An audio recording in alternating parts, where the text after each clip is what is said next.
Well, hello and welcome to episode 6 of our weekly chat show. It's called Talking Heads, and this week it's an Isle of Man special.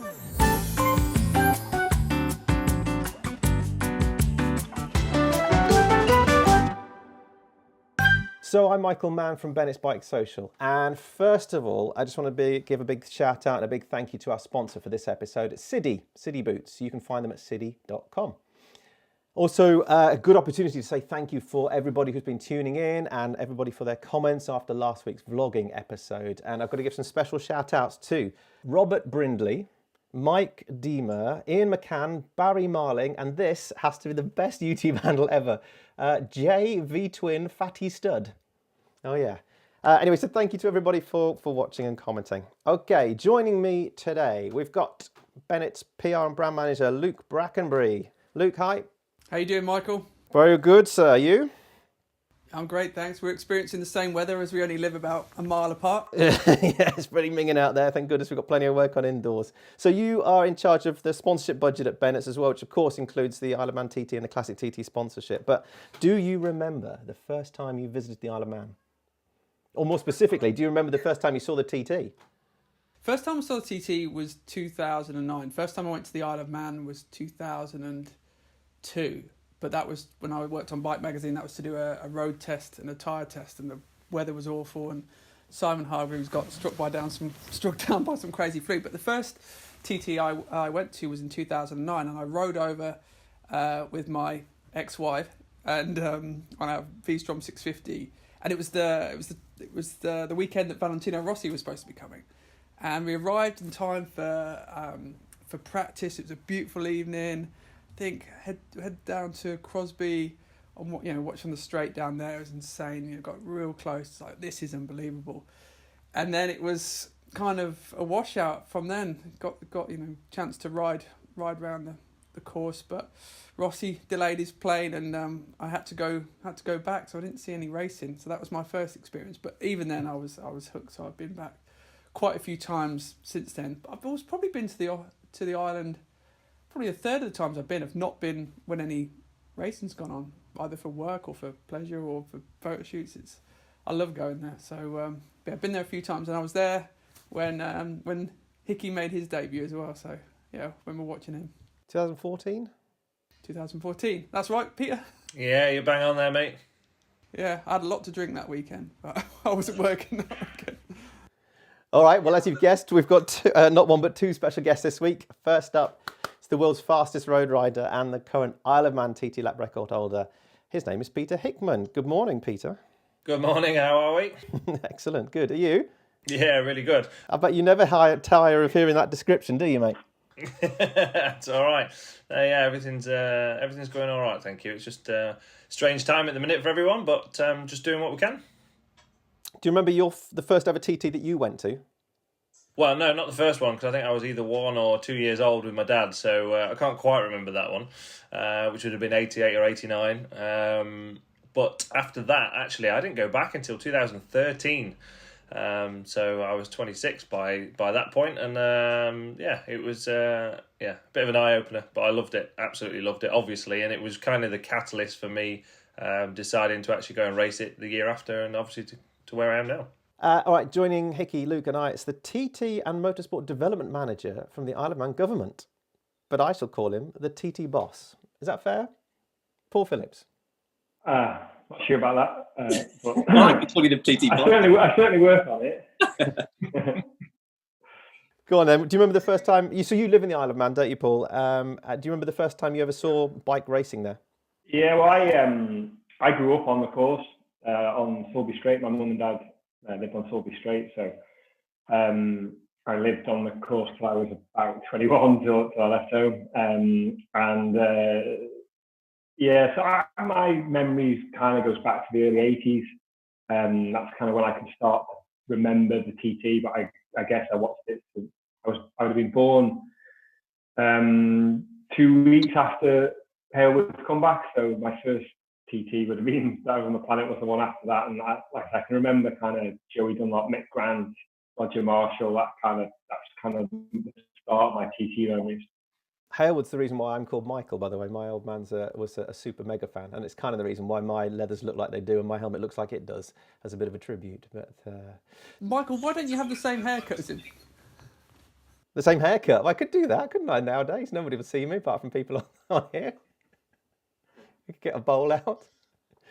My first TT was, I was 22 years old in 2002, and it was my old man who was renting a cottage up in Andreas. Is that how you pronounce it, Paul? Almost, Andreas. Oh, it's close enough.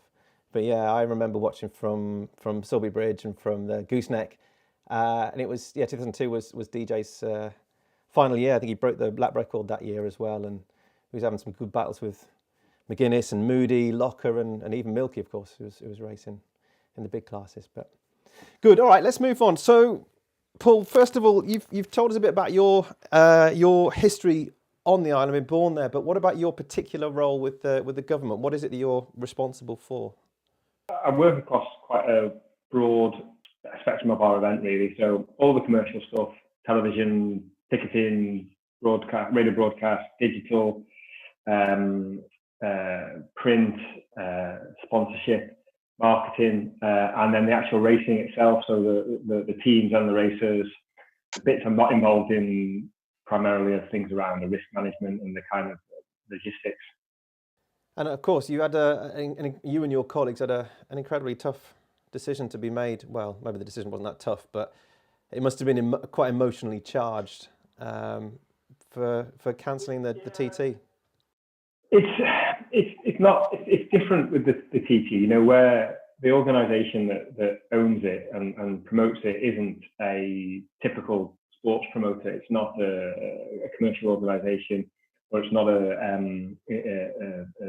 sporting club. You know, it's a government department. So it puts the event on purely for sort of economic reasons. But you know, it's there as a major tourist attraction for the island. And so the decision to cancel it was never one that we, as the people who hands-on run it, ever made. You know, we were told that, and it was a decision made by the council of ministers, one that we all as a team absolutely 100% supported, because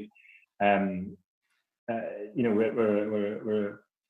we're a small country, you know, but we're the size of a small town, and our infrastructure, you know, would not be able to support a mass outbreak of this virus, and I think that was a major fear, and that's why our government made some pretty quick decisions, and has continued to make some pretty quick decisions, and some pretty big decisions as well, really, away from cancelling the TT. You know, we've currently got an all-island 40-mile-an-hour speed limit in place.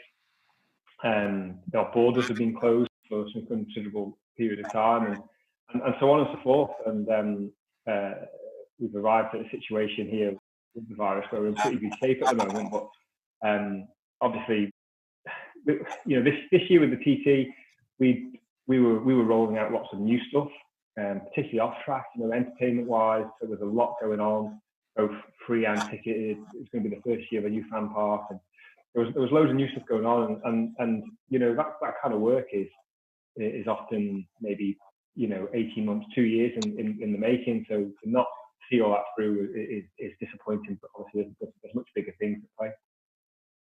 I expect those emotions were pretty shaky for the first 24 hours, but really, well, once you get used to the idea that health comes first and the protection of the long-term future of the event and of the people who live there, then yeah, that's absolutely right. And no matter what anybody thinks and what anybody's personal position is on this, ultimately it's been globally it's a health before wealth argument right now.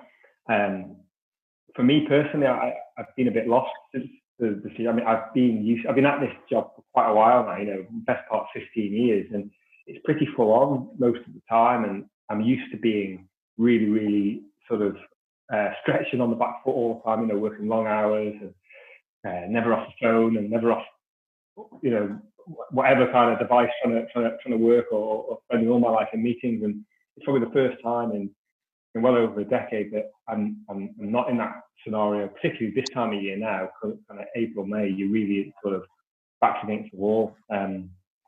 So yeah, bit lost, trying to get used to that, but also using the time to do some stuff that perhaps hasn't been able to be done in recent years, and some of that kind of some big pieces of work, hopefully for the future, that this make the best use of this time that we've been presented with, and just make sure that everybody that's important to us, we keep them safe and as well, because I'm sure everybody's in the same situation where they've got people in their families or their circle of friends who are considered vulnerable with regards to this virus, and I'm no different. So we're just trying to avoid other human beings at the moment. Chip away at lots of different work projects, and eat well and stay safe. And use your bicycle. And use my bicycle a lot. Yeah, there's been lots of things about this lockdown on the Isle of Man that have been fabulous. We've obviously had this amazing weather, but on the Isle of Man, everybody's out exercising, but being really good at social distancing. So, I don't know if you've been following what's going on in the Isle of Man, but we're virtually down to, we've had one new case now in about a week. And we've got something like 40 active cases currently here. So it's pretty well under control. And I believe that's because we were able to close the borders, which is the biggie. But also in the Isle of Man, you three all know the island well, and you know the people and the culture here, and we're a pretty obedient society. So I think people have been really good with the social distancing. People have been very obedient with that. And it's also a pretty rural place. We're not all living on top of each other. So I think those three things together have managed to bring this under control quite quickly. And also, for the people who have not followed the rules, our police force have been pretty heavy-handed with them as well, and got the message over pretty quick. I think it's like 40 people who have gone to prison in April who have not followed the correct rules and whatnot. So it's the actions that the government and council have taken on the Isle of Man have definitely been correct so far. You're doing a tremendous job for the local tourist board there. Well, that's just how I see it. It's my personal view. I don't know whether any of that's correct or not, but that's certainly how I see it. Paul, have you been keeping to the 40 mile per hour blanket speed limit on your push bike? Yes. Takes a bit of doing to hit 40 mile an hour, but I must say, I would never ever ride the TT course. Everybody says, you ride the TT. No, never, because it's too busy. It's the most busy road we have here. But I've been over the mountain on my push bike the last 4 weeks, more times than probably the last 4 years, because it's just so safe up there, and the weather's been beautiful. And like I say, even there's hardly any traffic on the road, and what traffic there is, you can't go any more than 40 mile an hour. It's been fab. Peter, so no road racing, of course, and no BSB either. So what are you doing with your time? How are you earning a living, mate? Yeah, it's been a bit of a strange time for everyone at the moment, hasn't it? It's I've not been in this position before, apart from when I didn't have a ride in 2014.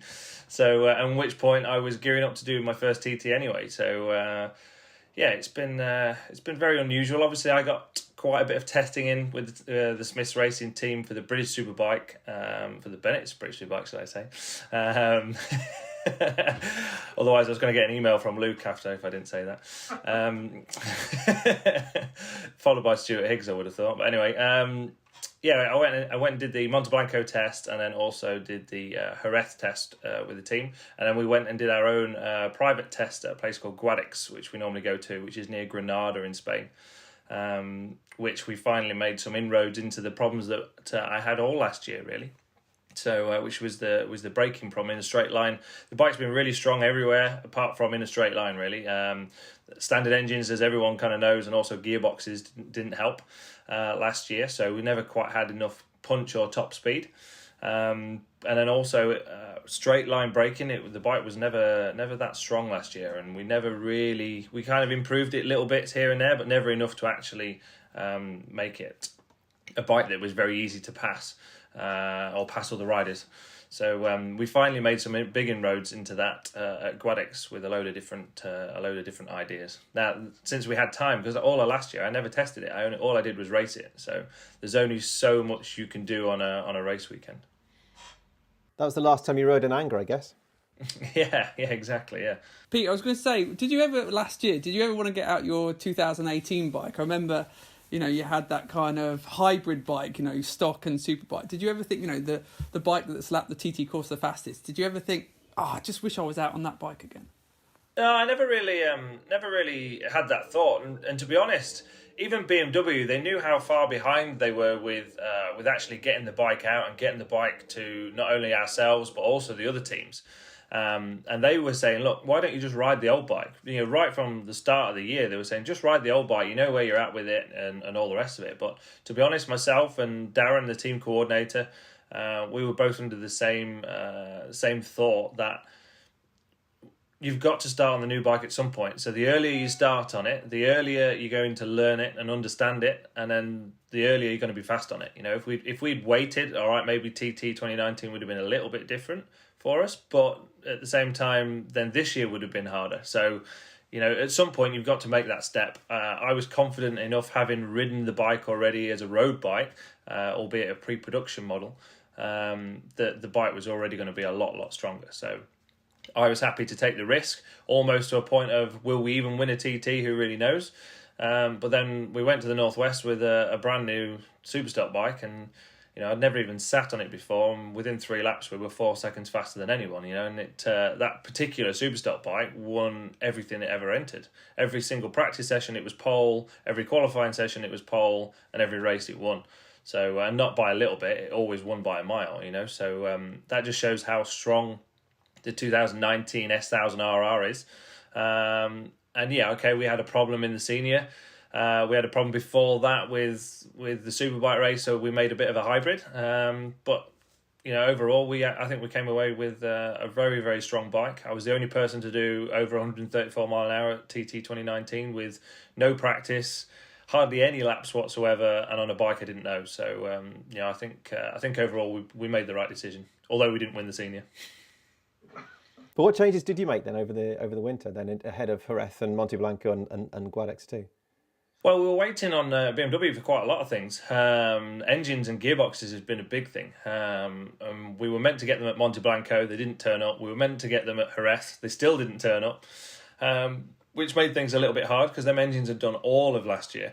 And my bike last year actually did the full British Superbike Championship, the Northwest, the TT, the Ulster, and Macau, the same bike. So one careful owner. Yeah, we didn't have 2 bikes. It was just the one bike. So the engines are pretty tired and gearboxes are pretty tired. So it made the testing quite tough. But we finally got them in Guadix. So we only had the 2 days out of the 7 on the correct engines and gearboxes. But even so, straight away we could make a lot more improvements. Paul, just coming back to you. You talked about the process of having to cancel the TT, but who's quite literally who made the decision? Was there just one person in charge who gets to say, right, that's it, we're not doing it? Or was there some kind of committee where you're trying to say, well, we could do this and we could do that? Yeah, so I think you kind of half asked me this question before, and I probably went off on a big tangent and didn't actually answer the question. It's the Council of Ministers in the Isle of Man that took the decision, which is the equivalent of the cabinet in the UK government, I guess. Obviously, we were, we are then responsible for dealing with all of the stuff that comes out, like the comms, all the contract issues and force majeure and refunding and all that kind of swathe of stuff that comes out the back of it. But the decision to cancel the TT was one of several decisions that was announced on one day. It was the one that caught a lot of people's attention, and certainly anybody in the motorcycle world's attention. But it was only one decision that was a part of a raft of decisions as part of a bigger plan around the island's response to the coronavirus pandemic. So the decision, I think, probably came over the weekend. It was announced on the Monday at 5 p.m. I think the decision was taken probably over the weekend by the Council of Ministers, who were, it was all just kind of everywhere across Europe. It was kind of all bubbling up at that point. And I think we found out, we were briefed on it at around 12 o'clock of that day. So we had the afternoon really just to get ready in terms of the comms side, really. And what about, you talked already about sort of preparations for next year and the fact that you've got a lot of time now, thankfully, to kind of crack on with that. So you already had some amendments and some, what's it called, optimized qualifying solutions or whatever, conditions, that was it, ahead of this year. But that's obviously going to carry on into 2021. Is there anything else that you guys as a team are planning or thinking of changing or amending or making better ahead of next year? Yeah, so I'd almost forgotten about that. We had quite a big schedule change there, which was had a lot of pluses and very few minuses. And I think everybody was pretty, from the racing side, was quite excited about how that was going to play out. But I think all bets are off for what happens next. The world is the world's changed, and it's going to change a load more. And it's interesting at the moment. Sport is going to change completely at the back of this, and I don't think anybody knows exactly how yet. And one thing that we're working on at the moment, like I said earlier, we've got this time we've been gifted that perhaps we don't normally get to just take a step back and do a lot more evaluation and research and look at everything actually. And we need to make sure that we come out of this as best prepared as possible to deliver an event in whatever the world looks like next. There's just so many questions that remain unanswered at the moment. So we're going to be doing a lot of work over the next few months to try and best prepare ourselves, our colleagues, and those that have the ability to make decisions above us about what happens next. So I think what's safe to say? Well, it's safe to say that the island will want to see the TT return as soon as possible, and it's safe to do so. It's so economically important, particularly to the visitor economy and the hospitality sector. But I think it's just away from my own place in this. I'm just really interested in following the world's kind of the sporting world at the moment and seeing all of the adaptations that are being made and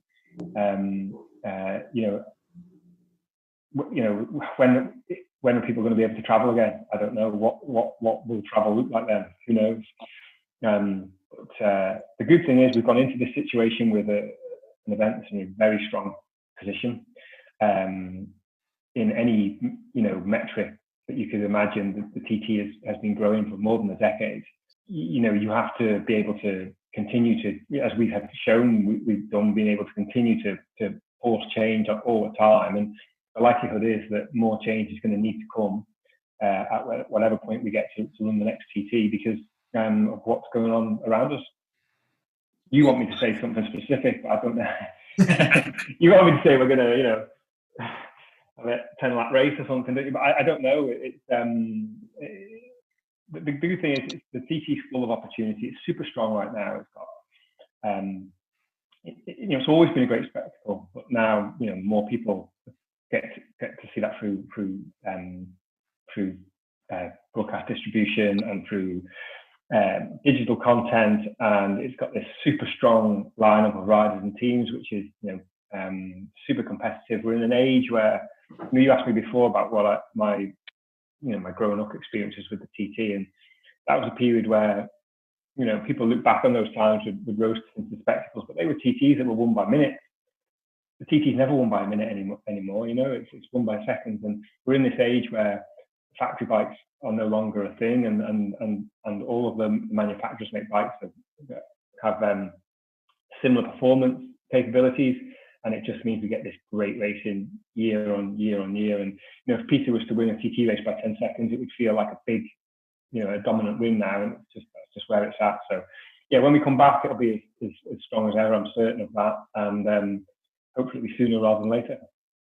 Yeah, fingers crossed. There was a big Paul. There was a big sort of not rumours going around, but people thought that why isn't the Classic going to be replaced with the normal TT to keep it going on, push it later in the year? I mean, I guess you were thinking of all different possibilities or alternative plans to run it, or was it a case of if we don't run it at these dates, it definitely can't happen? Yes, that's one thing that we were directly involved in, me and my colleagues. And we did look at that, and it quite quickly became apparent that it wouldn't be feasible Whether or not there's going to be the opportunity to run an event, this year at all on the Isle of Man of any kind, remains to be seen. But on paper and in my own head, originally I thought, maybe we could pick the TT up and punt it into a different time. But there's just so many different factors, and ultimately it's still a case of it would still have to come down to a conversation about the cost versus the benefits. And the likelihood is that it would cost at least as much, if not more, to move it. And the likelihood would be that it would return a lot less. And we're in a situation like every part of the world at the moment where there are major economic challenges as well, and priority around spending and whatnot. But just logistically and the concerns around the things like the medical requirements and what that might look like come time further on in the year, and with closed borders and all that sort of stuff, it just became pretty quickly. It would have been a huge amount of work, a huge amount of cost, and potentially you've got to always ask yourself, to what end? What am I doing this? What's the reason we're doing this? And so that was ruled out fairly quickly after maybe a week or so of consideration and research. Yeah, understood. I mean, I suppose we don't know what the world's going to be like when this is over. It was already becoming a struggle with some of the airlines, which even before the lockdown happened, some of the smaller airlines going. Is there a worry that kind of when the world spins normally, that getting across to the island is going to be more difficult or more expensive? It's going to be a bit more prohibitive. I don't know the answer to that. I don't know what I'm asking. You don't know the future. I mean, you could write a list of 50 questions now, all of which you probably couldn't answer, to do with this, and in relation to our world, in relation to the TT.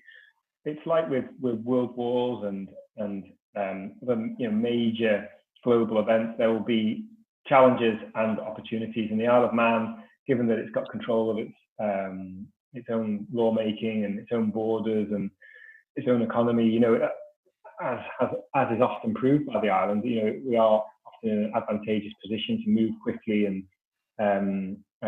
put things in place. And the TT, I believe, remains massively important here, and I'm sure that the government or politicians will want to see it back as soon as possible and to be as successful as possible, and hopefully to pick up where we left off and continue growing it. Yeah, I hope so too. We are less than 4 months away from the Classic TT, the Manx, the Festival of Motorcycling.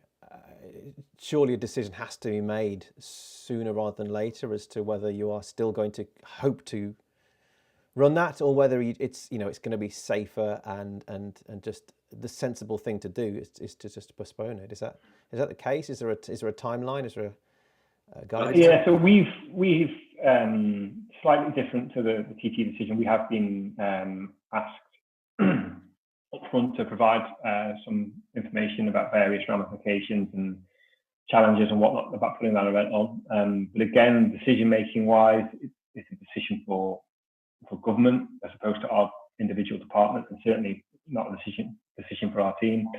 The biggie, I guess, will be, will the borders be open by then?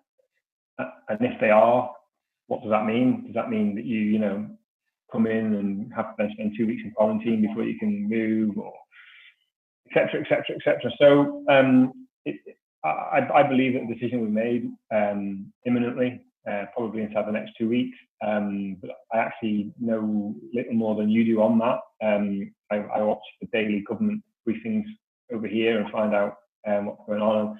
And this has been mentioned in those by our own minister, and his view is that a decision by the council of ministers needs to be made. He said it by early May, which is May next week, I think. May this weekend, so which feels mad. So yeah, a decision is imminent, I think, and I imagine as with the TT that we'll be advised about sometime shortly before the public, and we've been planning for it to be on because that's the correct thing to do, and working on that event as is normal, putting everything together as would be normal. and we're ready for either scenario. We're ready to put it on, or we're ready to cancel it. Peter, you've talked recently about getting involved with the Classic TT should it go ahead. Is that something you're still interested in doing? Yeah, I mean, it's again, it's an unusual position that we're all in. Normally, I have done the Classic TT once before, back in 2015, which actually I think Paul probably advised me to do. To be fair, which was 2015 was my second year. He found me a good ride on a ZXR 750 with a Mistral team, and said, look, if you use this properly, then it's almost like doing your third year in year 2 still. And it worked out really well for me. We had some pretty good weather at the time, and I got to do some extra laps. And it worked quite well, apart from the bike breaking down in the race. But that's what you get with classic bikes, right? So, it's since that point though, my British Superbike career has obviously been a lot stronger, and also where the dates work out, they normally overlap a little bit. And also, I do a lot of riding, from 12 rounds of British Superbike plus test in the Northwest, which is a week. I may end up being on the Isle of Man for pretty much 3 weeks for the TT. There's another week at the Ulster Grand Prix. There's a week and a half or 2 weeks away at Macau. My year ends up being pretty jam-packed. So since that point, I haven't actually done the Classic TT. As much as I wanted to, and as much as I wanted to go and ride. So, however, obviously this year there's been no TT at all. So my view on that was, if there is a good available ride at the Classic TT, then it's definitely worth me looking at doing it, because it's going to get me some laps around the Isle of Man, because otherwise it's going to be 2 years come next year that I haven't done any laps there. So it definitely makes sense that to go and have a little wobble round. Yeah, it's the only time you can actually get a practice on closed road, I suppose. Yeah, exactly, because you can't, apart from driving a high car around, which I've done plenty of, you can't race a bike around there. How do you learn the 37 3/4 mile mountain course? How long does it take? Do you feel now after these 6 years? Is it? Do you feel as though there's more to learn? More to learn, as in there's always. Every year is different, because like last year I could be faster in certain corners or certain sections because the bike was different. So there's always an evolvement every year from that. Even if you ride the same bike, you always learn something else. So there's always more to learn depending on what bikes you're on. But the actual course itself, I know where it goes right, I know where it goes left, I know where the drain covers are and the bumps in general. Yeah, and all the lumps and jumps and all the rest of it. So I kind of. Even in my first year, I was pretty happy and comfortable with where the track went, and I had no issues with that. It's all been about just learning where to push a bit more, or where is safe enough to actually use a bit more road, or all the rest of it. And I think if you watch any of the footage over the last 2 years, there's definitely, and I look at lots of photos. I know the TT website and social media feeds have been putting up comparison pictures for the last a couple of weeks to keep the fans entertained, and I look at them as well, and nearly every single photo I see, I'm either I always use more road than most of the other guys. So I think my British Superbike career definitely has a big hand in helping me with speed, and because I'm a short circuit racer that's gone to the roads rather than the other way around, like Dean, for example.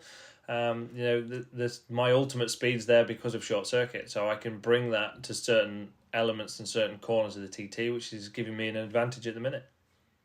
You said about using the road, Peter. I was there when you made your debut, watching at the gooseneck, and lap after lap you were getting closer and closer to the bank. You were going past the white line, you kept doing it, and I thought, bloody hell. And you told me you were just trying to amuse your guy who was doing your board or something. You were just trying to scare him a bit. That's exactly what I was doing. His name's Will. He was doing the pit board for Ben Wiley, actually, but he was part of the Ice Valley team with Chewy, God bless him, and he was putting a board out for me as well, even though I didn't ask for it. So once I realised he was there, I just kind of got a bit closer just to try and make him jump. I watched that record lap from 2018 the other day, and there's that photograph, isn't there? Was it your record lap on the 6th lap, wasn't it? Coming out of Kate's cottage, and you're so sideways. on the way down to Craig. That's the same lap? Yeah, Isn't it? the photo you're talking about is actually from the Superstock race. It was the last lap of the Superstock race, which was obviously for my first win. And obviously coming from a long way back after making a wrong turn at Bradford Bridge on the first lap. But yeah, that picture from LAP Concepts is from the Superstock race. Yeah. But there's a bit of footage on there. It's the onboard footage of your record lap. It's coming out a windy corner on that last lap. Oh, I tell you, you must watch it back and think, oh, everything's under control. Oh, honestly, I couldn't look at the screen. I was clenched. I actually just touched the white line on the exit, and I didn't think it was going to make much of a difference. But I think the white line was really, really dusty. So as I picked the bike up and just touched the white line, that's why it spun. But yeah, I didn't really have to close the throttle or anything. I was pretty much upright. It's just the bike spun away and caught up again. I guess at that point you're in a certain zone, are you? Are you just kind of fixated with? Yeah, like if you watch a bit earlier, you come through Guthrie's, and I'm not sure what the next right-hander is, but I came out of there and I grabbed a load of throttle because I wanted a real good run onto the mountain mile, and I grabbed a load of throttle, and before the bike spun, I knew it was going to spin. So you kind of, I don't know, you're so in tune with the bike once you've got a lot of experience and you've got a lot of knowledge about your bike and the tyres you're riding and all the rest of it, you kind of just know when things are going to happen. So as I grabbed a load of throttle, I kind of thought, I've probably grabbed a bit too much there, and picked the bike up and let it spin by itself because I kind of knew it was going to do it. So you almost anticipate exactly what's going to happen most of the time. All within a split second. Yeah. You know this, Michael, anyway, on the parade lap last year, you know. Oh, no, it's that one. That was last year. I've done two closed road laps. One's on McGuinness's Valmoto, the Triumph that sits in the National Motorcycle Museum. And then I did last year on a 96 Firebike. It's a road bike. What was your timed laps? Don't tell us you didn't time yourself. 84 and 86. That'll do. But the bits of the course I don't know are to start waving at people. There's a lovely photograph. I didn't print it off for the wall, but I'm coming out of the Craig, and where folks are usually with the pit boards. I mean, you know it as well. It's a parade lap, isn't it? So everybody's there trying to hold their mobile phones out or trying to touch it, whatever. So I came out the Craig. And I just stuck my left hand out as if I was going to go and high five a load of people. I thought, well, hang on, I best not touch them because they're going to come off worse than I am. But no, some great pictures. Paul, I wanted to ask you, have there been many changes made to the course then since last year? There's always roadworks going on. Most of the time, not connected to the TT. And I'm trying to rack my brain. I ride the TT. I said I don't ride the TT course, but I often, when I cycle to work a lot, and I often go backwards around the TT course in, and there's always a bit of roadworks here and there, but I think, it's just normal everyday wear and tear, drains and bits and bobs and resurfacing. The real TT prep would have kicked in just about the time that the event was cancelled this year. Yeah. I don't know off the top of my head. That's not really a part of the event I'm involved in. What the plan was this year. John Barton, who works with us, has got more and more involved in that side of the event at the moment, and he's sort of would have been working across that more. And normally, through April, they close the mountain section for a couple of weeks and do a load of prep, so it turns into this kind of windswept road, and all of a sudden, you're allowed to drive back over that road again to go to work, and it looks a bit like a racetrack again. You signage up, and the furniture and the ditches have been cleared, and the hedges have been cut back, and the white lines have all been repainted and stuff. But yeah, none of that's happened. Sort of stuff. When I was a kid, I loved all that sort of stuff, all that kind of build up. Living in Toolby in there and seeing the course get set up. That was kind of, even now actually, I still find that cool. So when the event comes round, I start getting aggro with it and getting a bit over it. But when all that sort of that build up's not happening, and it's kind of that is quite sad actually. It's like missing the buzz of Christmas.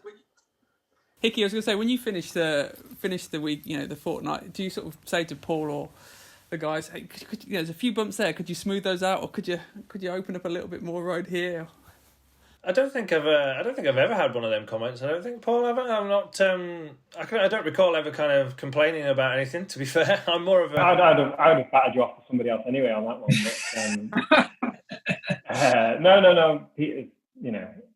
I was thinking about this the other day actually. This doing this interview and when you told me that Peter was on it and stuff, and I was thinking about.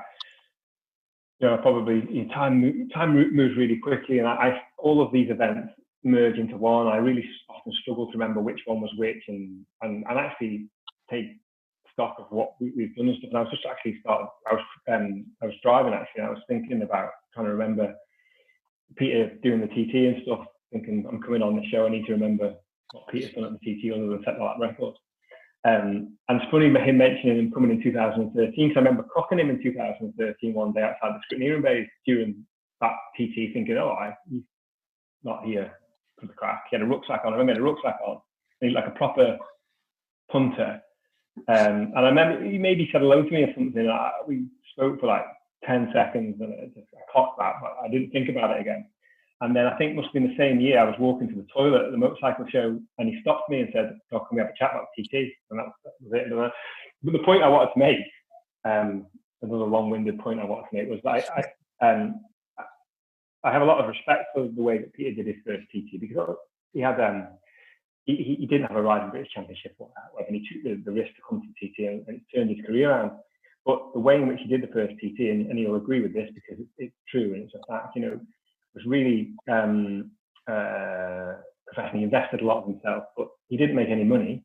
People think that these guys, they come from British Championship and they make a fortune of money, and they're a big carrot dangled at them, which isn't the case, as Peter will admit. It probably didn't cost him any money, but he certainly didn't make it. But he invested in it, took that gamble, and it's gotten to that place. And I still use now Peter as the example to these other guys who, we got a lot of people say they want to come and do the TT, fast guys who probably think that's my ticket to fame and fortune by turning a light switch on, and it's not the case. And I use Peter as the example of, if you come and do what Peter did, put a load of effort in, 3-4 years time, if you've got a load of talent, then you probably will be successful at it. But Pete, thinking about Shuey as well, bless him, and that whole situation. And Peter's first TT was on our bike with, I think he brought Darren with you, and it was probably not many sets of tires, and it was one motorcycle riding around for 2 weeks, no pit board, no looking at the result sheets. And to be fair to you, you did that for about 2 or 3 years, really. Just didn't take a result for a long time. I didn't have a pit board until year 4, so 17. Yeah, and the thing is, with fast guys who come to the TT as rookies, it's really difficult to get them to take that mentality. They want to push. If they're talented, they're used to, they're used to racing and racing for results, and it's really, really, really difficult. Milky and John Barton really struggle to get them to go slow. Actually, most of the time, is to get them to back off and chill out and enjoy. And I've heard them say to guys, I don't know if they ever said this to you, Peter, but when you come for the first time, pull wheelies, go out, see the island, have fun, because you're never going to get the opportunity to treat one like this again, because the ones that come in the future will be pressurized. Lee Johnson always mentions that to me. He says, Milky told them, pull a massive wheelie on your outlap, pull wheelies, do skids, go out, see the island, have fun, because there's going to come a point in time in your future where you're not going to you're not going to be able to enjoy it the same way. And I think that's a really good approach, which I also endorse. And I say Peter did that, and for 3 years just sort of rode his bike. And it's ironic, because the first year you really had the opportunity to really push. Your bike kept breaking down. Yeah, it did, yeah. Everybody forgets that. Like, he rode the Kawasaki in which year? It was 16, yeah. So my And you'd have probably podiumed in the senior that year. Yeah, I was third at the time. You remember? Did a 17.5 and the lap record was 17-ish, Yeah. But thanks for the reminder. this is how I was driving along and remembering all these little things about this is my my recollections of Peter's TT career, and if you ask me what happened last year, I would struggle to remember. You were fastest newcomer as well, Peter.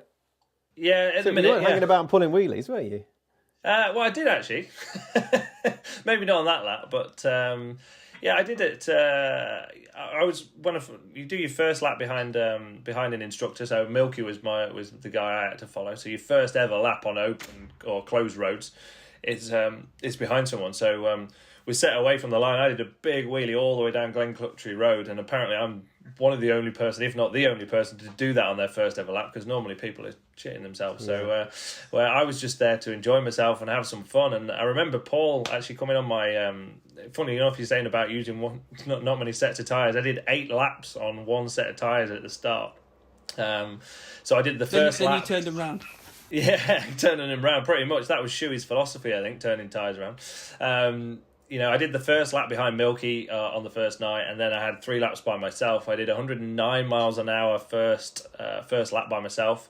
My second lap was 115 flat, which was a flying lap. I came in for fuel, went back out, and I did 115.1. So that was the fastest first night newcomer.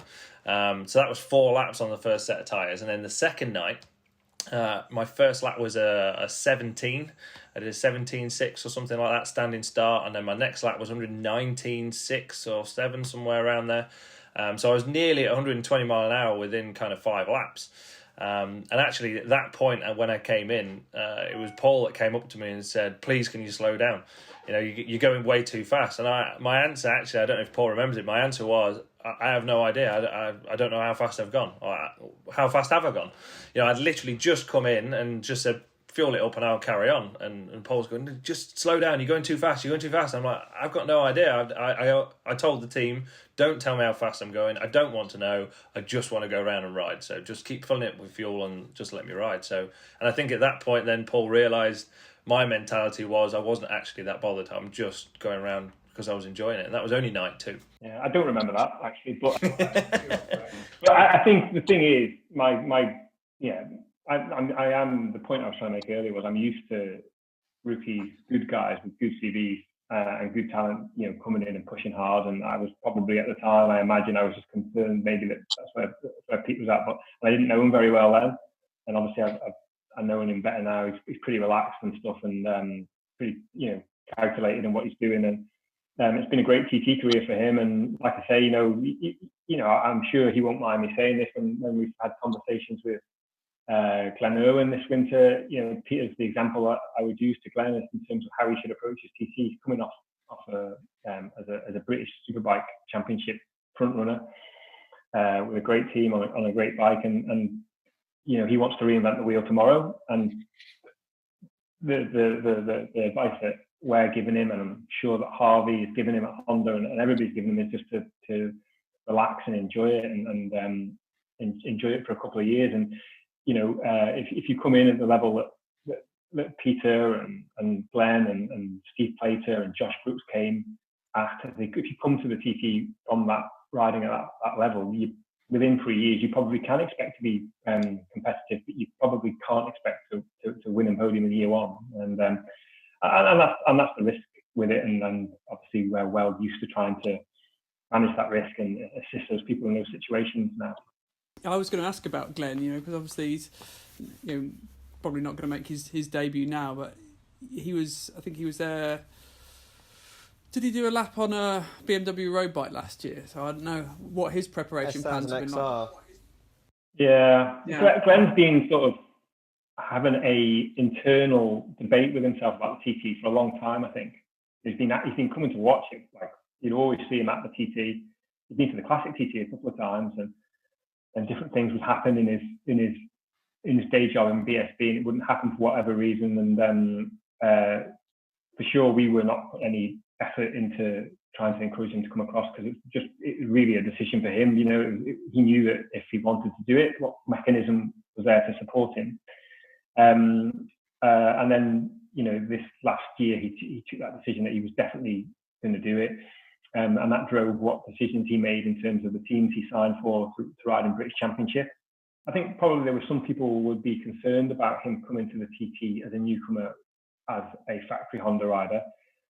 For me, I was pretty happy with that situation, because that's a very experienced team with a very experienced manager, and they were putting a really good program in place to look after him. And it's interesting actually to see the change in attitude from when he signed for Honda through to this kind of Christmas time in terms of how they seem to have settled him. And I was more than happy that he would have come in and done a really good, well prepared job. Yeah, I think I wasn't too worried. I think Glenn. I've obviously been around Glenn for a long time. Good mates with him as well. He's a talker. Don't get me wrong. He likes to talk, and he definitely likes to try and do people's heads in by talking. As a rival, he definitely likes to talk his way up. But I think deep down he's actually quite a clever lad. So.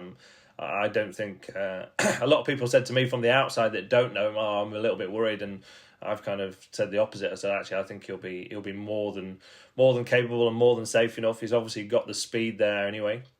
And he was going to be in a really strong position, I think, because he was going to do three rounds of British Superbike. He was going to have the Northwest plus all the testing beforehand, so he was in he'll be in a much stronger position to go to the TT than what I was when I went, and he'll have a proper superbike, whereas I didn't. I just had a super stock bike. But he's got the right people around him, and he's definitely been putting the effort in. I know he's been over to the Isle of Man quite a lot, learning it. So anyone professional out of the British Superbike paddock like Glenn that want to come along, they'll be more than safe enough and fast enough at the same time.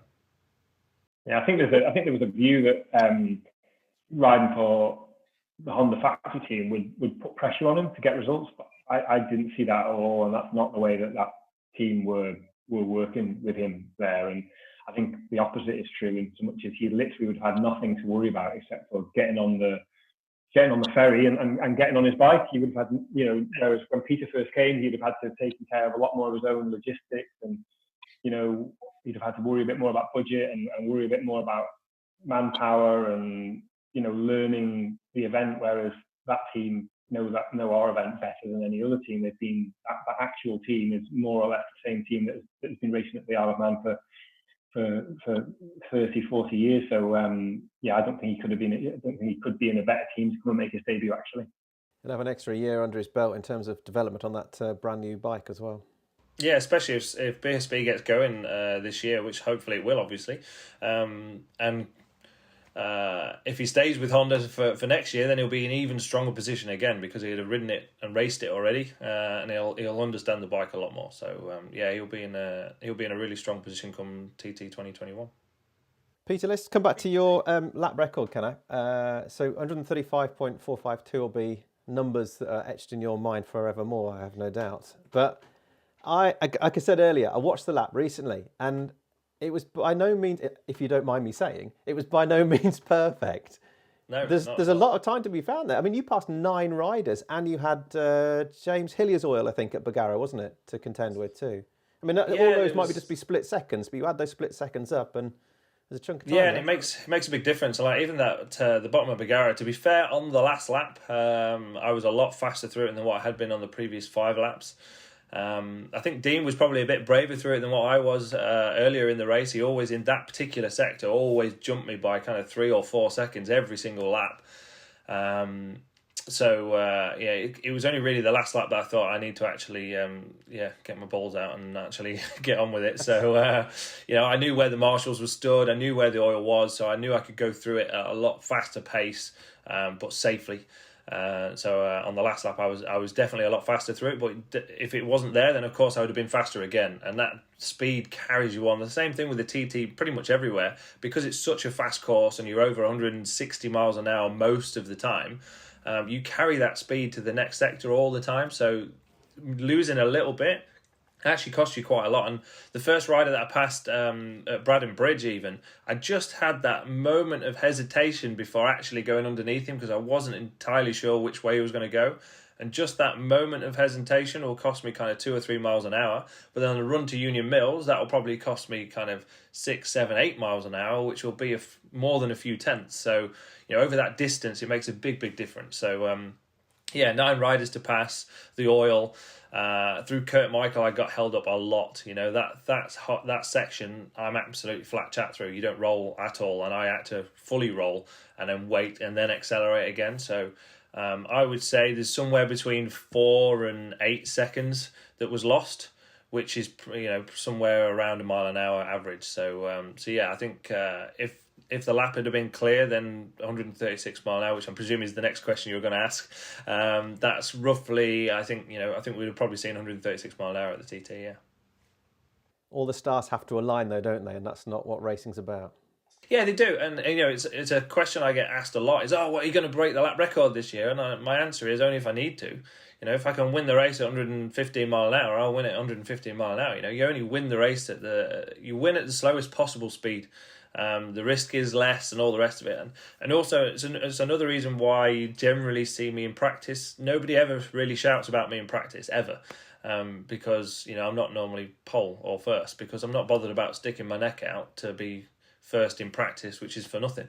And then when it comes to the race, then, I'll put my head down. But again, you don't need to do it on lap one, because you don't win the race on lap one. Macau being the exception, obviously. But, it's lap 6 that counts. Who won that one? Yeah, thanks. It's lap 6 that counts. So as long as you're within touching distance to lap 6, then, you don't need to be leading by half a minute. Hicky, you mentioned that your BSB experience made you a better TT rider, but obviously you came to the TT without a BSB ride. Has being a TT rider now made you a better BSB rider? I wouldn't say it's made me a better TT rider. What it did is it opened up the opportunity to ride a bike that was capable of being at the front of BSB, which up until that point, I think I'd only once in my career actually ridden a bike that was capable, which was 2011 on the Tyco Honda with Key Garage Racing. So apart from that, really, I never rode a bike that was actually capable of being at the front and winning races. So after the TT in 2014, unfortunately, Simon Andrews had obviously lost his life at the Northwest, and that meant that the RAF Reserves bike was available for BSB. The team wanted to carry on. It was a really good bike. Nice little private team. Didn't have a lot of money, but the bike was good, and they asked me to come and ride it, and everything went well. And I managed to win a race at Cadwell that year, and just everything kind of rolled after that. Once I won a race, then people suddenly started seeing me as not an average rider, even though I'd been in the top 10 and finished in the top 10 in the championship a couple of times. Nobody really saw me as a front runner in BSB. So unless I had a big checkbook, which I've never had, I wasn't going to get a decent ride. So the TT allowed me to get into the public eye more, into the press more, and then people after the TT were actually saying, why hasn't this lad got a BSB ride? What's going on? Why hasn't BSB got this rider there? So that really kind of pushed me into being on that bike. And then actually winning that race then just turned everything around. And then the next year I had a couple of podiums. I was fast at the TT again on a Superstock bike. I did 131.6 mile an hour in year 2 on a stock bike. I'd have probably finished on the podium if I'd not run out of fuel in the stock race. I finished 5th. I think I was only a couple of seconds off the podium, but I ran out of fuel, so that wasn't ideal. I nearly had a podium in year 2. So it just all kind of snowballed from that first TT. You've had a lot of relative success in terms of road and short circuit racing, Peter. And there's a lot of your closest rivals from the TT, people like Michael Dunlop and John McGuinness and Hillier and Hutchie and Dean, who are phenomenal on the roads, but haven't quite managed to transfer that sort of speed or pace or competitiveness onto short circuits. Has anyone put a finger on it, or perhaps it's not the case? It's perhaps just them wanting to build up their time on the bike and their understanding of riding. Yeah, another common question that I get asked. The obvious thing is one's harder than the other in some respects. BSB is about riding your bike absolutely on the limit of crashing at every single corner for an entire race. So for half an hour, that is really hard to do. To be able to actually do that at the front and not crash is really, really difficult. So, and you don't ride the TT course like that. My career was always been about short circuit racing, so my whole career has been about riding a bike absolutely on that limit. Generally, as I've just said, riding bikes that have not been capable of being at the front, so you ride them even harder to try and be at the front. So when I come to road racing in general, and then we're not just talking about TT, I'm on about all roads, you take a step or 2 steps backwards because they don't have the level of grip. You can't lean the bike over as much because there isn't as much grip level there. So it's a different way of riding. The TT in particular, again, I was talking about exit speeds and gaining a couple of mile an hour on the exit means that you're going to be kind of 6, 7, 8 mile an hour faster down the straight. So that all that is about braking a little bit earlier running through the corner and then being on the throttle earlier. So that style of riding is more relaxed and a little bit easier is probably the wrong word, but it's an easier way to ride a bike. So the riders that you've all mentioned have really been all road racers that have then tried to come short circuit racing for either practice or to try and learn to go faster. So it's a different, they've learnt in that almost relaxed state how to ride a bike. And yes, don't get me wrong, when you watch TT, it's ridiculous speeds and it doesn't look very relaxed or anything, but trust me, it is compared to BSB. So when they come to BSB, and this is why Dean now has been doing, well, he's done 2 years worth of BSB riding, it's because he knows that I've got the edge on him in certain sections and certain corners because of my speed from BSB. So he's been coming to BSB to try and learn. He's been doing a really good job. His lap times have been absolutely mega, but he's only just getting in the points, which is top 15. So it's there's still a long way to go for him. So up to this year, you and Dean have both not switched manufacturers, but the likes of Michael Dunlop would have been on the Ducati, McGuinness on Kawasaki, Hillier and Hutchie both on BMWs. But is Dean still the man to beat? I think at the minute, yeah, and for me, it's because of that. He's young enough. He's got a lot of experience around the TT. He's got more experience around the TT than I have, but he hasn't got the short circuit experience, and that's why he's been doing the short circuit experience. And it's just pulled him away from all the rest of it. I mean, if you look at the senior last year, I finished only 5 seconds, I think, in front of Connor. But at one point, I think Connor was 1.5 minutes behind. For third place. Me and Dean are quite a long way in front, and it's only because of that short circuit racing. So, and obviously each rider has their own little problems, their own story to tell from their TT or whatever it may be. So, maybe Connor did have problems and he's not mentioned it or whatever that might be. So, but even so, you generally look at most of the road races, it's me and Dean that's at the front, and we're at the front because we're riding weekend in, weekend out, and we're riding at a very high level on short circuit. I always think, ultimately, when we talk about this, the TT is, albeit a very long and unique one, it's still only a motorbike race. So the guy who's best at riding a motorbike will win generally. And what Peter's talking about there is absolutely true. So when you see guys racing British Championship or elsewhere on short circuit, if they're doing really well there, then it's definitely going to transfer to the TT. But I also think that the best TT riders could be strong riders in various short circuit championships if that was their primary focus, like it has always been for Pete. And if they'd come through that way, and we forget that some of them have. John McGuinness has been the best TT rider for a long time. British champion, raced in Grand Prix, absolutely could ride a bike on short circuit. In fact, if John really wanted to and really focused and got himself fit, could probably been a really strong front-running British Superbike Championship rider or even World Championship rider. But his career went down the TT route, and at that stage, there was a long period of time where he was a lot better than everybody at the TT, and then Steve Plater came and started getting pushed along by other riders. Lee Johnson, we've not spoken about, has ridden in World Championship, has the talent certainly on the smaller bikes, probably to have been a British champion. He has been a junior Superstock champion. But again, as road racing's taken over more of his career, that's where his focus has been.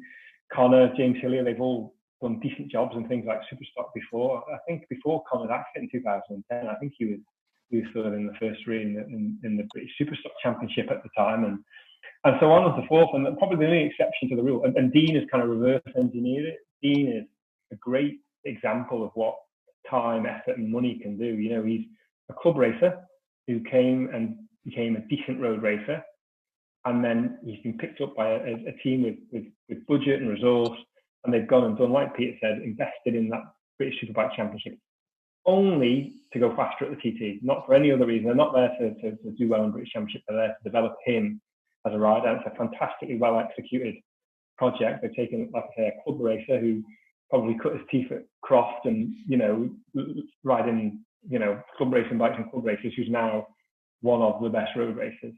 And so the only exception to the rule really is Michael Dunlop, who is a thoroughbred road racer, probably the last of a generation that can come from that kind of Irish road race environment and win TTs. But I also think if in another world, if Michael Dunlop hadn't had the upbringing he's had, he could do a good job in short circuit. He can ride a motorbike good, and there's no denying that. When he goes to a British Championship race and he finishes outside the points, people probably look at him and think, who is this guy? But I recall, I don't know if you remember when, was it 2013 when they had the Honda TT Legends team, they went World Championship in endurance racing, and the team was Michael Rutter, proper short circuit rider, Simon Andrews, proper short circuit rider, John, had ridden at every level. And Michael out-qualified those guys because he needed to sort of stake a claim to his position in the team. And I think if he wanted to go British Championship racing, the TT didn't exist, and that would be his focus. I'm sure he could be a decent, solid point scorer in rider there, because he can ride a bike good, because the TT and other places he's been shown that. But whilst the makeup of the world is what it is, people like him, his focus is going to be the TT. And if he goes to race at Alton Park for the TT, it's a case of doing some miles, not getting knocked off, and getting to the Isle of Man. And that's the difference. No, I agree. If you can ride a bike, you can ride a bike. It doesn't matter where it is. And a lot of people were surprised how fast I was at the TT, and a lot of people said it.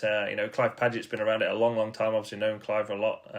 My dad used to race against him, and he came to me and was like, "Oh, a lot of people questioning why you're so fast." He says, and I keep telling them it's a piece of tarmac. Well, what difference does it make? If he's fast on a short circuit, why wouldn't he be fast around here? And it's the same. The only way that someone like yourself, Peter, wouldn't have been fast is if you hadn't prepared.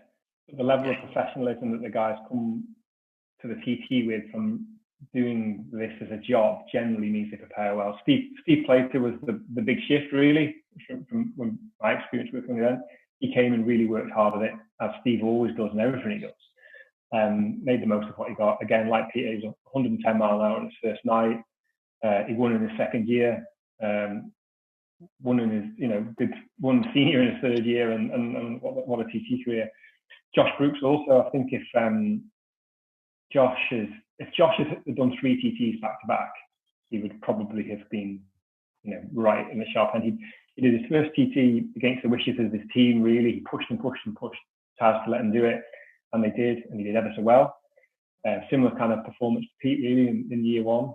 And then I think he missed a year, so that's not ideal. Then he came back and rode the Milwaukee Yamaha R1, which, again, there was a whole load of drama that year, which I won't bore you with, but the bike wasn't working at the TT, and it scared him. And I remember him saying to me at the end of the senior, if that had been his debut, he would never have come back to the TT again because the bike scared him. People forget that he kind of struggled a bit that second year, but he beat Hutchie, who was his teammate on the same bike, which was phenomenal. And then he missed, I think, however long he's been at the TT, he's maybe done it 4 times, and maybe only only 2 of those times have been back to back on the Norton. I think if Josh had done 3 or 4 TTs back to back on conventional Japanese bikes or a BMW or whatever, he'd have been following the same trajectory of Pete, without a shadow of a doubt. And still maybe can if he comes back. Who knows? Yeah, definitely. Speaking of Norton, Peter, you've got one. It's the Superlight, isn't it? It's for the Bennett's lightweight class. But is that your own bike? And you're prepping it under the Smiths umbrella, right? Well, I'm prepping it under my own umbrella, really, PHR. But yeah, obviously using a lot of the expertise from Smiths, because all my guys are Smiths employees anyway. So, but I've employed, or should I say, they work for Smiths, but also are employed by myself. So I've got a couple of employees. So yeah, it's my bike. It's a bit like swearing at the minute saying that Norton name, isn't it? But there's a lot of people that still love it. There's a lot of people obviously that are very much hating it at the moment, and for obvious reasons. And I don't.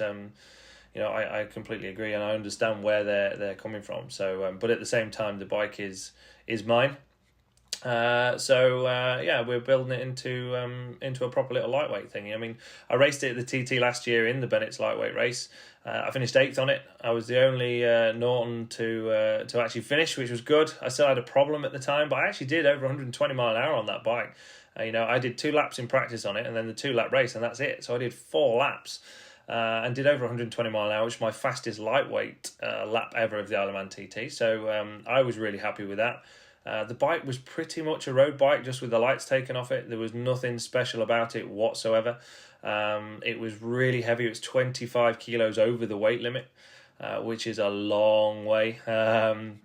It was pretty much a stock standard engine, so it wasn't producing the horsepower that everything else was.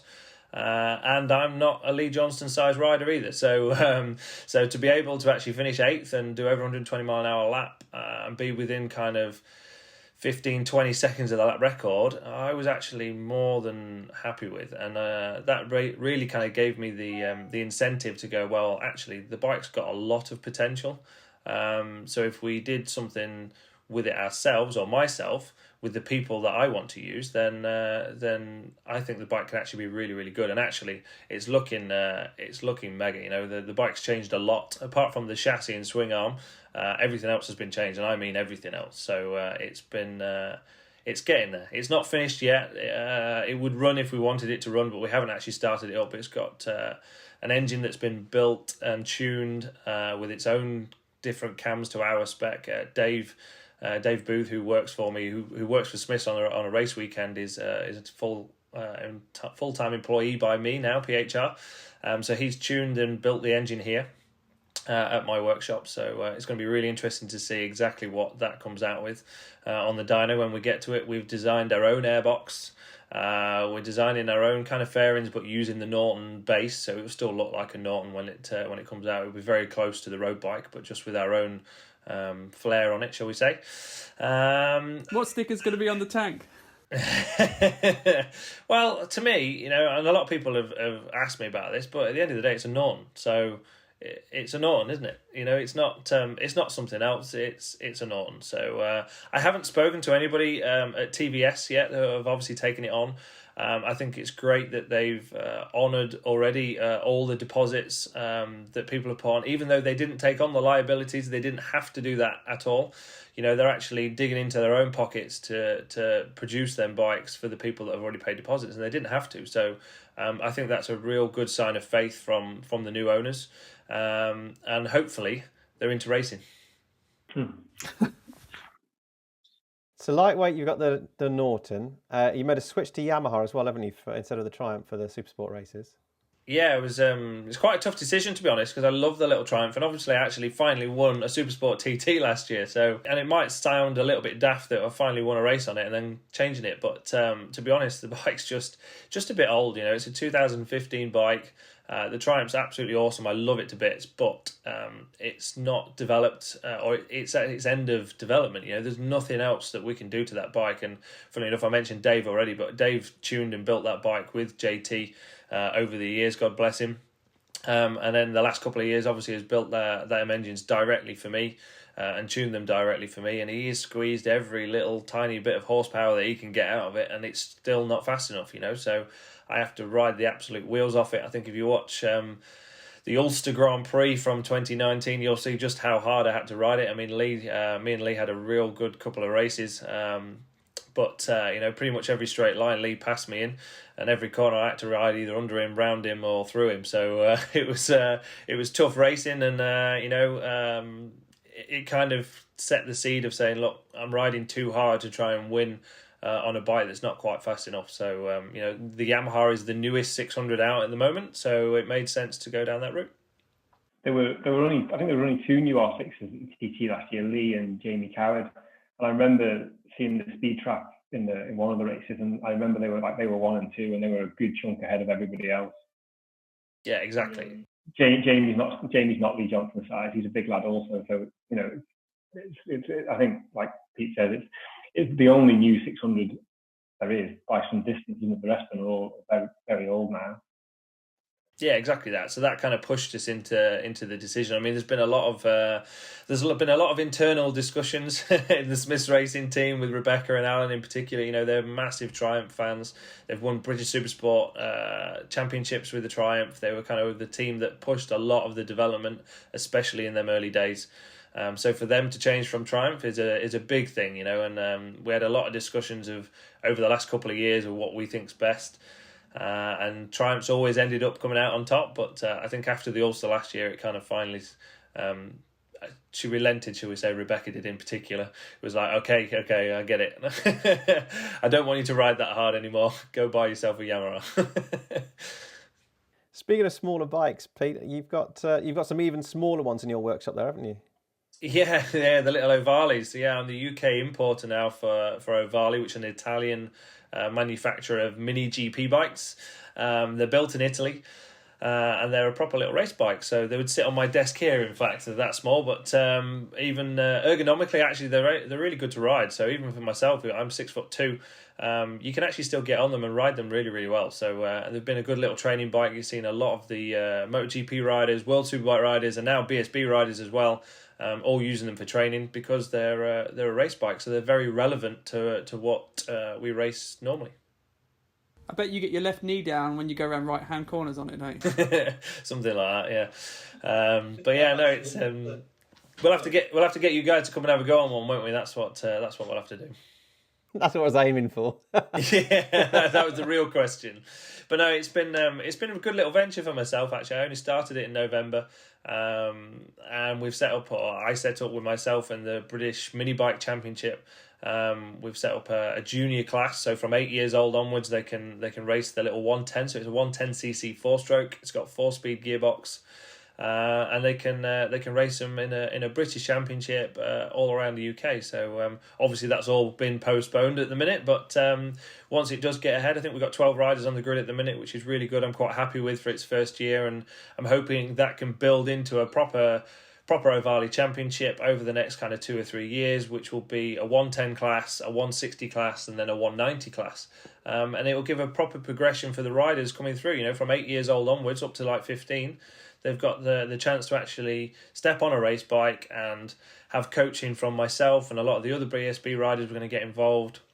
We're going to give them some coaching off-track as well as on-track about things like this, how to talk to other people, how to present yourself to a potential sponsor, how to talk on the podium or in a post-race press conference, things like that. Things that we're in the UK, we're a long way behind Italy and Spain in particular. But also most of the world are pushing their riders properly from an early age, and we've not been doing that. So that's something that myself and the British Mini Bike Championship spoke about a lot last year and have finally set up, and it's starting this year. I've got 5 years till my son turns 8, so have I best start saving? What have I got to? What's my deposit like? Deposit's not too bad. 500 quid deposit's all right, isn't it? I think that's all right. I mean, the bikes for the 110 class, the bike's $3,500 plus the VAT. So it's not particularly cheap, but I wouldn't say it's mega expensive either. And you don't really need to spend anything on it. There's a few things you need to buy to go racing, but to be honest, it's nothing. It's nothing that's going to break the bank balance properly. And motorsport at the end of the day is expensive. So it's something that I've been trying to get into the mums and dads. They've been used to pit bike racing, which is all Chinese, and they can buy a new bike for 800 quid. And my argument is, but how often are you repairing it? And they basically say every single session. So with these bikes, you're not going to need to do that. And the chassis between the 110 and the 160 is exactly the same. So if somebody is an 8-year-old kid has a 110, they can ride it for 3 or 4 years. They can then swap the engine only, and it's a 160, and they can use it for the next 3 or 4 years. So actually, it's very cost effective once you start looking at it that way. Is it just for kids only then? No, it's not. No, there's adult classes as well, and you'll be pleased to know. And you're small enough as well, so you gain. Well, yeah, it's a proper sized bike to me. Yeah. So, there's adult classes as well. So, the 190s actually they're really fast. My little Smith's bike, which you might see on my social media, I've got one done in my Smith's bikes. It's fast. It's 24, 25 horsepower, and that's completely stock. I've not even touched it, jetted it, nothing. So you could probably get 26, 27 horsepower out of them, and they only weigh. How fast could you lap the TT with that? Yeah, I don't know. It'll do over 100 mile an hour. They're fast. No way. Yeah. So Paul, it's a new class, Paul. Yeah, I need to see if I can beat Michael's 86 mile an hour lap, but on an Ohvale. Yeah, you could probably beat it. It's just flat everywhere, isn't it? Be pretty much flat. I think I'd have to gear it up quite a lot. Oh, that would be funny. I'm pleased you've taught us how to pronounce the brand name as well. It does sound like something that Mrs. Rossi might say if if her husband dropped the TV remote. Yeah, well, it's Italian, so you have to pronounce it properly. Like this. Yeah, with your hands. It's Ohvale.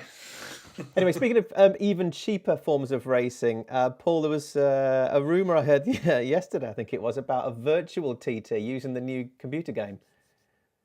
Yeah, well, we're looking at all sorts of stuff to fill the gap in terms of content, keep our audience and our event fans entertained over the next weeks, months, and we're working around some stuff using our game and also our archives of race highlights, etc., and perhaps sort of content like what we're doing here now, and we're working on a plan for TT time, but also some stuff to keep us going for the longer term. So it's not properly final yet. I think actually Luke has been assisting a little bit in the background of some of it.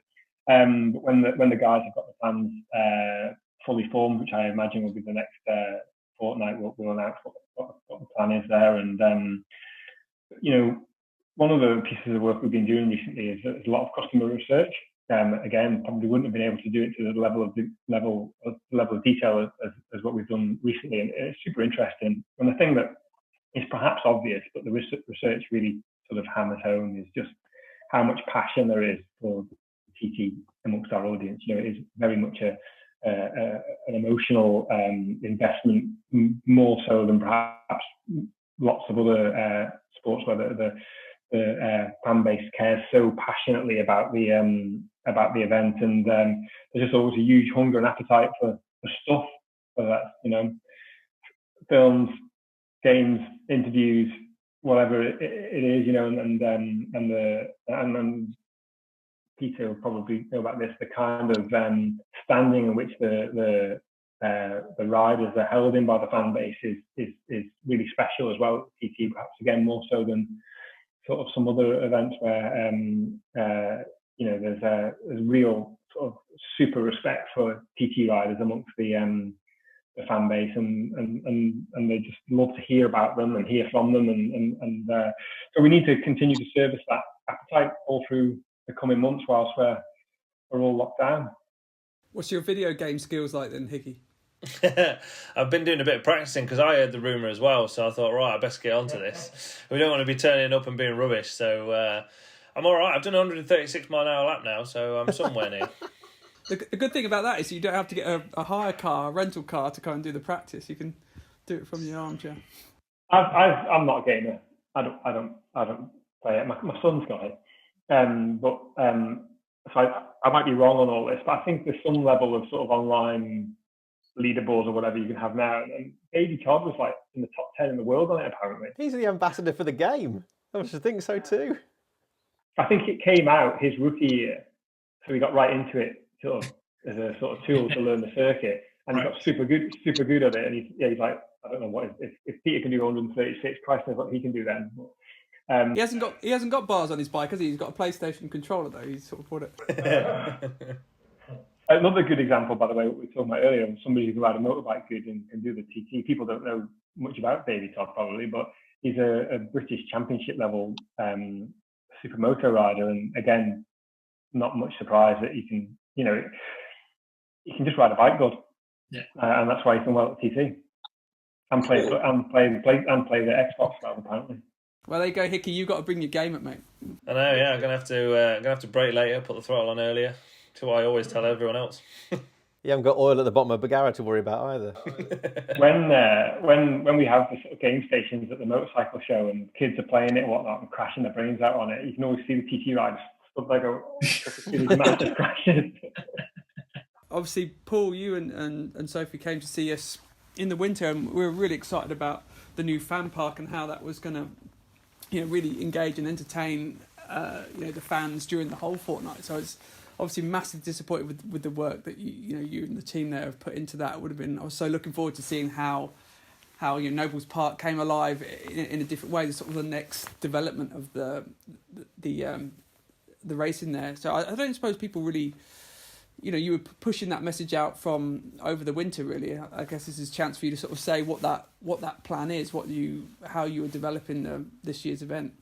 Yeah, it's hard to a certain extent, because the concept is in our heads. You know, we don't have any materials to show people because it's not been there yet, and all of the various sort of bits behind the scenes, the contracts and the people we were working with to put that together had come together really well, and it was going to be pretty spectacular. And I think it would have been the sort of thing that when, you know, you hadn't been on the Isle of Man for 12 months, and you got off the ferry and you drove up to the paddock and you'd go, wow, you know, this is different, this is cool. And we'd have flooded it with cool content, and just would have made it a really nice place to be.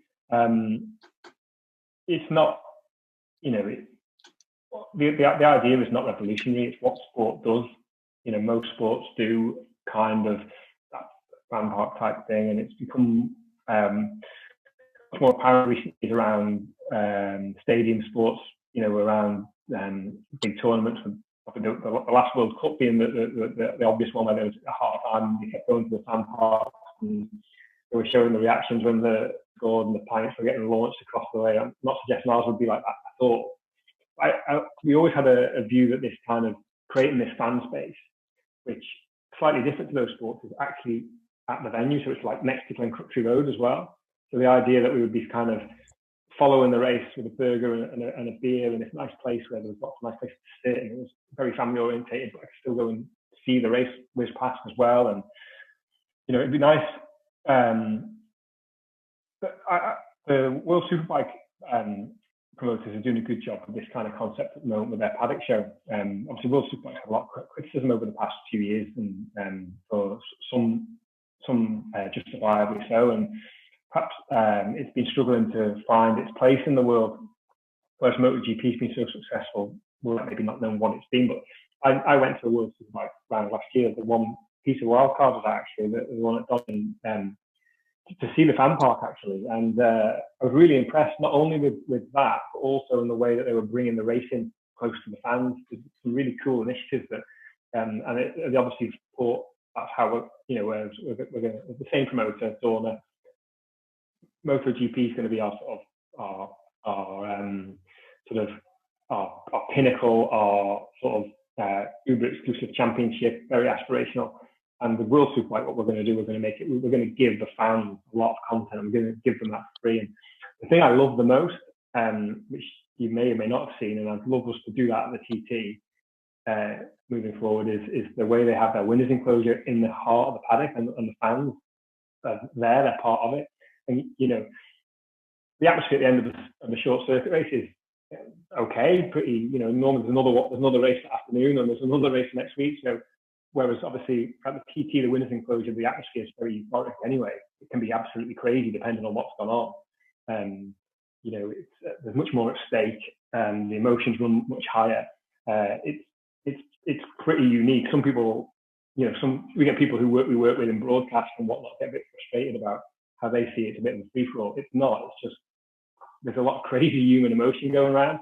If we can maybe one day in the future bring that into the heart of the fans as well, I think that would be super cool. But that wasn't going to be for this year, but maybe one for the future. But there's going to be lots of music, lots of good food, lots of access to the riders in a good way. I mean, the riders are very accessible to TT anyway, but kind of our DNA, open paddock and whatnot. But let's put my hood up. Just you still stand out. Do you know something I was thinking about? And this is not a TT thing really, but and I can say this on a call with Peter because he's very good at dealing with the fans. But I think professional sportsmen across the piece at the moment, across all sports, are probably really understanding the value of fans, because they are ultimately the wage payers of sports people. And you know, there are sports that are going to have to get used to a future, at least short term, with no fans, decreasing revenues and all that comes with it. And you know, we've all worked with personalities in our sport and other sports perhaps who are less happy at the kind of fan side. And I was just, being a nerd as I am, into the kind of business of sport, thinking, you know, they're probably realizing now how valuable the fans are to the sport. I mean, they're the reason it happens. Yeah, definitely. Have you had any crazy requests, Peter? Don't know really. I've signed quite a few body parts. I'm not going to explain exactly what, but a lot of people have wanted that signature then tattooed onto them. So I suppose that's fairly extreme, isn't it? Getting a tattoo of a signature. Fairly permanent, yeah. You need to cut out the middleman and just do the tattoos yourself, mate. Yeah, maybe that's what I should do. There's some good money in that as well, isn't there? I've got time to practice at the minute as well, so I'll get my sketchbook out. Needle and ink. Hicky, I'm sure you've been asked this 100 million times already, but you must have some favourite, I was going to say corners, but favourite parts of the TT course. What's your top 5? Difficult. My normal answer to this is the start line to the finish line, because it's all pretty awesome. I would say probably one of my favourite sections, if you have to pick 5, I really like the Union Mill section. I think that's really, really cool. Running under the wall through the left, flicking into the right, you got a load of bushes on the left hand side, and then a load of people where the pub is, and then as you flick from right to left, you have to stand the bike up. The bike jumps off the floor and then drops through the dip. I always think that's really, really good fun. I love the run into Cancellation Castle and Cancellation Bridge. Again, really, really good fun through all that. Kurt Michael's one of the coolest things you'll ever do.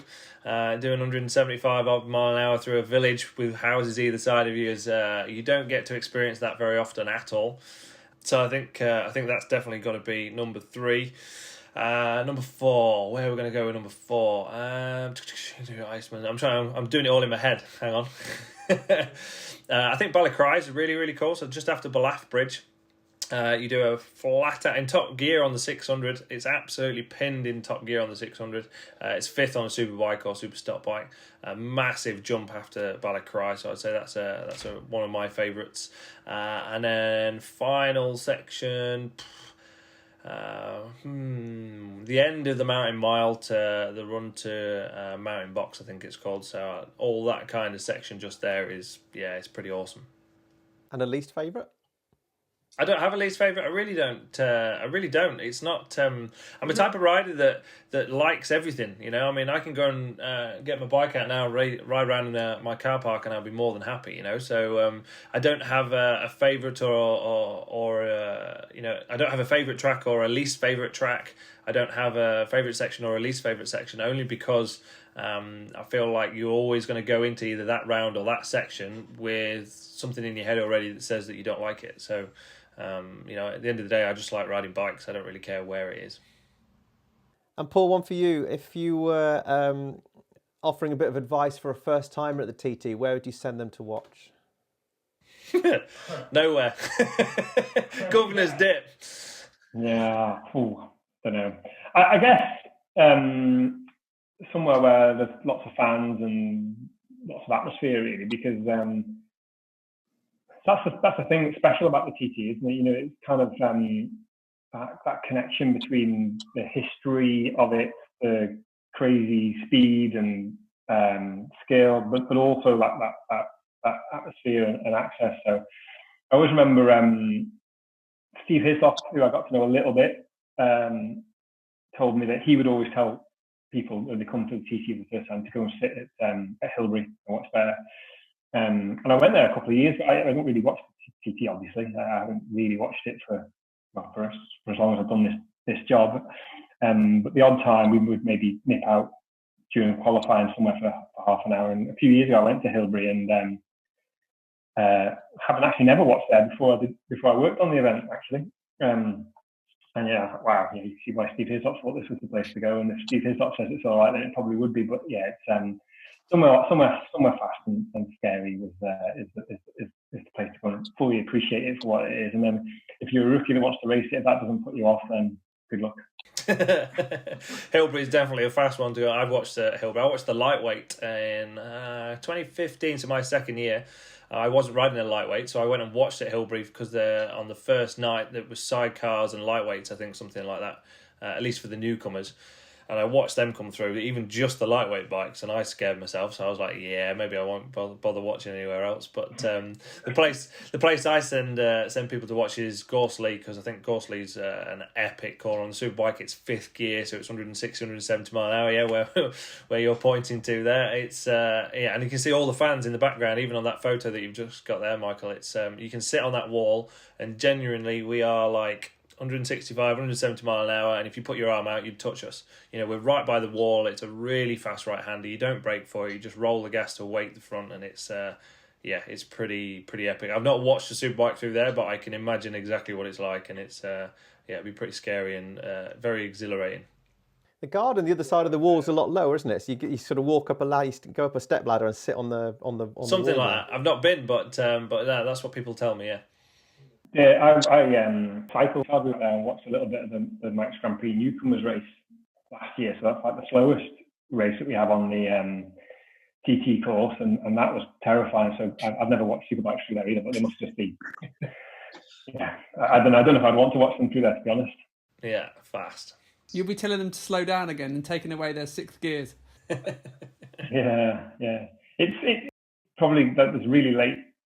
When you sit on the hedge, you know, if you didn't know much, you'd probably think they were all getting it wrong, because it's kind of the line isn't the sort of in the normal direction of the road. It's kind of like one of those late apex, carrying the speed all the way through to the straight. But it's the sort of place where experience will show, I'm sure. Definitely.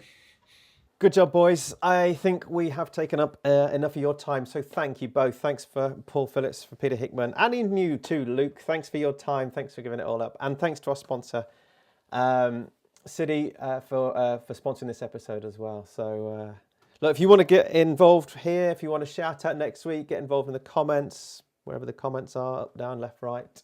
And we'll be back next week with episode number 7, and it's a classic special. See you then. Until next time, stay home and stay safe. Cheers. Thanks, guys. Cheers. Okay.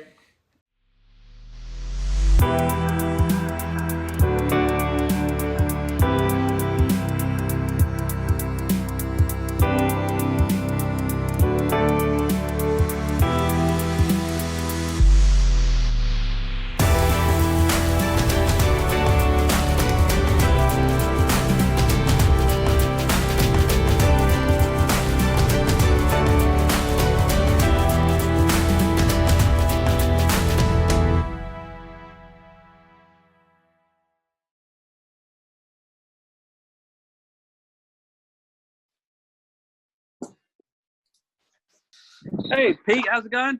All right, mate. You. And he turns around and he walks to his bookshelf so you can see his arse. Yeah, professional. Paul, is the correct pronunciation Ocals or Ockles? Ocals.